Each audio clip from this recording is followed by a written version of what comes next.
O Concello de Cambados triplicou este ano os seus investimentos nos centros escolares do municipio, cunha aportación de 45.000 euros para acometer diferentes melloras nos colexios e institutos. Unha destas reformas levouse a cabo no CEIP Corbillón coa creación dun comedor. Aquí nesta na que estamos hoxe, o do comedor, que nos parecía moi importante, era o único centro, xunto co de Santo Tomé, que empezou o ano pasado, que non contaba con comedor escolar.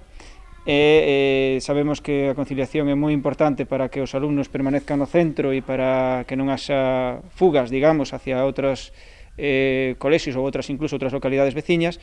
A iniciativa foi da AMPA e, por suposto, nós non íbamos a negar esa colaboración para o que pudésemos facer aquí neste centro, non?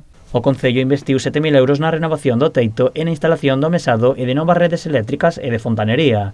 A intervención cumpre coa petición da AMPA. Entón, creemos que todo aquilo que serva para mellorar os servicios que poidan necesitar as familias, pois sempre vai a ser unha gran axuda.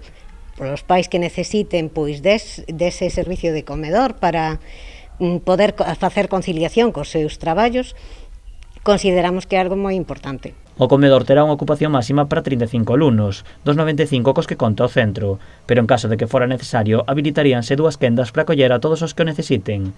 Para o Concello é unha posibilidade máis para axudar ao alumnado e a comunidade educativa dos centros de ensino de Cambados. Seguimos colaborando cos monitores nos comedores escolares, nos que arrancan este ano, como ben decía tamén o concelleiro, tanto o colexio de Santo Tomé como aquí no propio colexio de Corbillón, e seguimos tamén naqueles centros nos que necesitan monitores a maiores colaborando tamén en todo o que sea preciso. Ademais, pois, a pesar de que xa nos están seguindo estrictamente eses protocolos COVID en canto á desinfección, si o Concello vai colaborar tamén este ano con ese reforzo de limpeza en todos os centros educativos. O comedor está agora pendente da inspección da Xunta para certificar que se cumpren con todos os requisitos para o seu uso.